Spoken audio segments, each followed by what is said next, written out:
생기, 합금, 뭐 식초, 설탕물, 탄산음료 이런 것들이 있었고 불균형 혼합물은 뭐 있었지? 우유, 과일 주스, 흑당물 이런 것들이 있었죠. 많이 틀렸습니다. 왜 그래? 틀릴 수 있지. 자, 그래서 오늘은 그 혼합물들이 섞여져 있을 때, 여러 가지 혼합물이 섞여져 있을 때 그거를 분리하는 걸 해볼 건데요. 처음 할 방법은 밀도차를 이용한 방법입니다.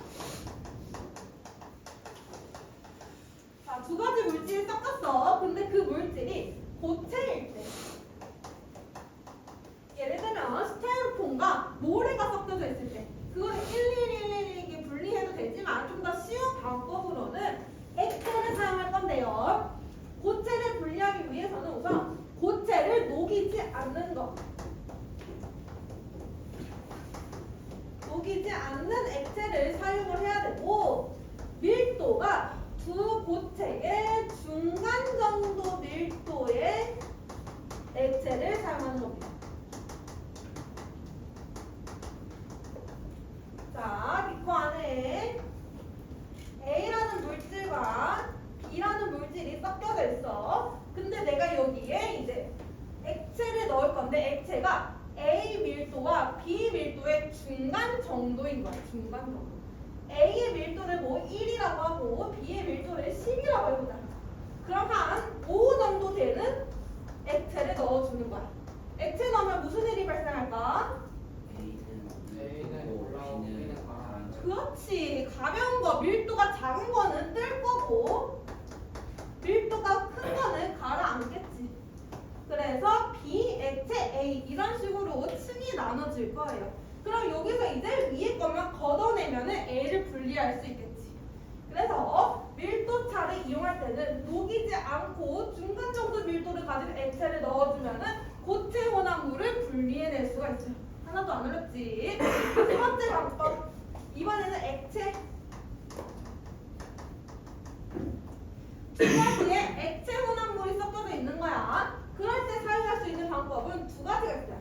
양이 좀 많아. 액체 혼합물의 양이 좀 많으면은 분별 깔때기를 사용합니다. 근데 양이 좀 적어. 그러면 스포이드를 사용할 거예요. 분별 깔때기는 깔때기야. 이렇게 생긴 깔때기인데 여기에 액체를 넣어주는 거야. 그러면은 밀도가 다르고 섞이지 않기 때문에 층이 나뉘어요. 액체가 이런 식으로 층이 나누면 여기 이제 마개가 있어. 내가 마개를 돌리면 액체가 쭉 나오는 거야. 그럼 마개를 돌렸어. 그럼 아래쪽에 있는 것부터 나오겠죠. 아래쪽에는 밀도 큰 게 나오겠네. 밀도 큰 것부터 분리됩니다. 분별 깔때기는 밀도 큰 것부터 분리해내고 얘가 이제 내려왔어. 근데 이 중간에는 약간 섞여져 있단 말이야. 그래서 이 중간 거는 덜어냅니다. 알겠지? 약간 섞여져 있으니까 덜어내고 위에 것만 다시 분리를 해내면은 액체 혼합을 분리할 수 있겠죠. 그래서 분별 깔때기 이용하는 방법이랑 스포이드. 시험관 안에 액체 혼합물이 이렇게 있어요. 그럼 여기 스포이드 사용해가지고 위에 것만 덜어내면 되지. 그럼 스포이드는 밀도가 작은 것부터 덜어내게 되겠죠.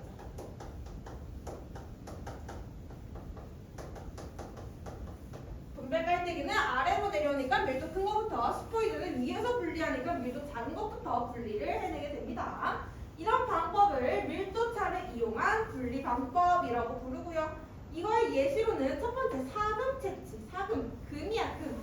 금인데 사금은 모래랑 섞여져 있어요. 그래서 물을 이용해서 분리를 해내게 되고요. 물을 담가서 이렇게 살살살살 흔들어. 살살살 흔들면은 좀 가벼운 밀도가 작은 모래는 나갈 거고요. 씻겨서 나갈 거고, 밀도가 큰 사금은 아래쪽에 가라앉아 있겠죠. 그런 식으로 사금을 분리해내는 걸. 두 번째 금. 금이에요. 금을 포함하는 암석이라고 생각하면 돼요. 두 번째, 오래된 달걀과 신선한 달걀 구분. 달걀을 오랫동안 두고 얘가 먹어도 되는지 먹으면 안 되는지 구분을 할 때 소금물을 사용해요. 소금물. 달걀이 보시면 달걀 우리 눈에 안 보이지만 이 안에 미세한 구멍이 이렇게 있어. 그래서 달걀이 오래되면은 이 구멍을 통해서 수분이 날아가거든. 수분이 날아가면은 밀도는 안 변하는데 질량이 가벼워지겠지. 질량이 가벼워지니까 얘 밀도, 부피는 안 변하니까 밀도가 작아질 거예요. 그래서 달걀을 두 개 두고 소금물에 담그면은 오래된 달걀 밀도 작은 거는 위로 뜨고 신선한 달걀 수분 채워져 있는 거는 아직 아래로 가라앉아 있습니다. 얘는 먹으면 안 되고 얘는 먹어도 되는 애. 소금물을 사용하게 됩니다. 그다음에 혈액 분리. 혈액을 원심 분리기에 넣고 회전시키면 혈구는 아래로, 혈장은 위로 분리된다. 원심 분리기라는 거는 엄청 빠른 속도로 회전을 시켜주는 기구예요. 기구. 엄청 빠르게 돌아가면은 얘가 섞여져 있었는데 밀도 차에 의해서 분리가 일어나. 혈액이. 그래서 무거운 거는 아래쪽에 가라앉고요. 가벼운 거는 위에 뜹니다. 혈액은 뭘로 이루어져 있냐면 고체 물질과 액체 물질 두 가지 다 있어. 고체는 좀 무겁겠지. 고체 물질을 혈구라고 해. 혈구, 얘는 고체. 적혈구 들어봤어? 적혈구, 백혈구 들어봤어? 그게 혈구예요. 혈구. 적혈구, 백혈구, 혈구. 그 다음에 액체, 우리 물 먹으면 혈액 생기죠? 물로 이루어져 있는 거를 혈장이라고 합니다. 그래서 무거운 혈구는 가라앉고 가벼운 혈장은 뜨게 됩니다. 원심 분리로 밀도차를 이용해 분리해내는 것.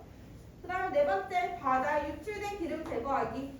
기름이 유출이 되었어. 근데 기름이랑 물이랑 섞여 안 섞여? 안 섞이지. 기름은 위에 둥둥 떠요. 밀도가 작아서. 그럼 둥둥 떠 있으니까 그거를 그냥 흡착포, 흡수시키는 종이에다가 이렇게 떠내면 기름만 분리를 해낼 수가 있습니다. 이런 것들이 다 밀도차를 이용한 분리 방법이다 라고 알고 있으면 되겠죠. 자, 두 번째, 끓는 점차를 이용하는 분리 방법.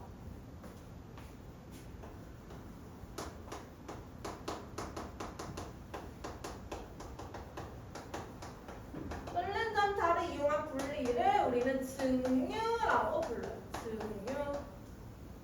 증류.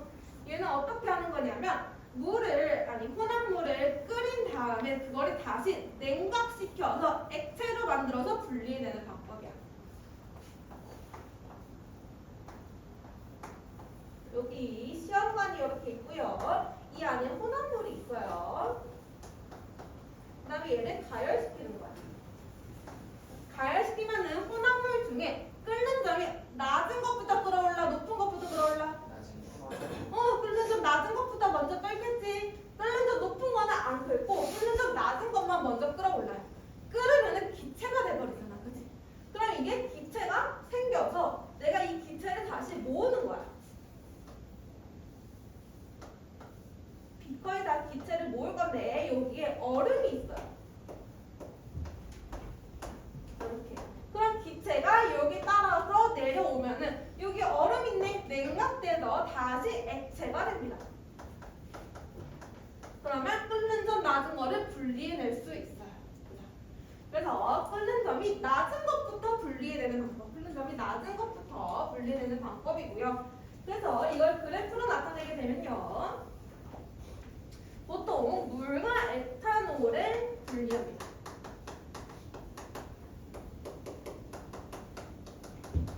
물과 에탄올 중에서는 에탄올의 끓는 점이 더 낮아요. 물은 100도에서 끓지. 근데 에탄올은 약 78도 정도에서 끓어. 78도. 근데 얘네 두 개를 같이 끓이잖아? 그러면 온도가 올라가다가 원래는 78도에서 에탄올이 끓어야 되는데 약 80도. 약간 높은 온도에서 끓기 시작해요, 얘가. 그리고 일정하지 않고 살짝 온도가 올라가. 그래서 이때 에탄올이 끓어오르는 건데요. 에탄올이 액체에서 기체가 되는 거야. 근데 왜 약간 높은 온도냐면 바로 약간의 물이 포함되어 있기 때문에 그래요.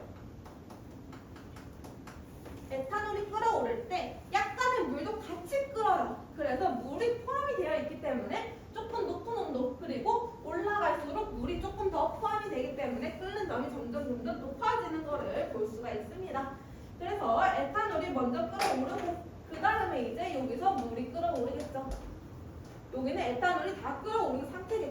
온도가 올라가고 있으니까.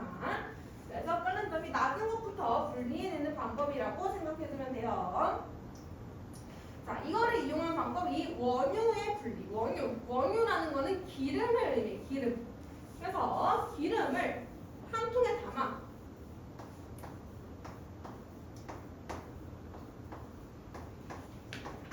통에 담고 내가 얘를 가열시켜요. 그럼 기름이 끓어오르겠지? 기름이 액체에서 기체가 되면 위로 올라가. 근데 위로 올라갈수록 불이랑 멀어지죠. 위로 올라갈수록 온도가 낮아져요. 아래로 내려갈수록 온도는 높아지고 불이랑 가까워지니까. 그럼 얘가 기체가 됐어. 올라가다가 점점 온도 낮아지죠. 온도 낮아지는데 그 온도가 자신의 끓는 점보다 낮게 되면, 끓는 점이 100도야. 근데 온도가 98도가 됐어. 그러면 다시 어떻게 돼? 다시 액체로 됩니다. 그 액체가 여기 이렇게 빠져나오는 거예요. 그럼 위에서 나올수록 끓는 점이 높은 걸까 낮은 걸까? 위에서 나왔다는 얘기는 위에서 액체가 되었다는 얘기야. 그지? 좀 더 낮은 온도에서 액체가 되었다는 얘기야. 끓는 점이 낮은 거예요. 아래쪽은 조금만 온도가 내려가도 바로 액체가 돼버린다는 얘기야. 끓는 점이 높은 거야. 그래서 아래쪽에서 나올수록 끓는 점이 높은 거, 위에서 나올수록 끓는 점이 낮은 거라고 생각해 주면 돼요. 온도는 위로 갈수록 낮아지고요. 아래쪽에 있을수록 온도는 높다고 생각해 주면 됩니다. 그래서 여기 보면은 분리가 됐는데 석유가스가 가장 위에서 분리되고 그 다음에 휘발유, 등유, 경유, 증유, 아스팔트 이런 것들이 있죠. 이 중에서 가장 끓는 점 낮은 게 누구라고요? 석유가스. 가장 끓는 점 높은 게 아스팔트가 되겠죠. 이렇게 끓는 점 분리해주면 됩니다. 그 다음에 옆에 그림 보면은 소주꼬리. 이것도 증류를 이용한 방법인데 소주꼬리라는 거는 술이야, 술. 근데 술이 딱 소주가 아니고 여러 가지가 섞여 있는 탁한 술이에요. 그래서 그 술을 끓이게 되면은 에탄올이 먼저 올라옵니다. 알코올이 먼저 올라옵니다. 그러면은 그 알코올을 다시 냉각시키면은 그 소주를 우리가 분리해낼 수 있겠죠. 맑은 술 소주로. 그래서 이것도 증류를 이용하는 방법이라는 거. 선생님 술 진짜 못해요. 맥주 한 잔만 마셔도 취해요. 자, 됐죠? 97페이지 가서 문제 조금만 풀어볼게요.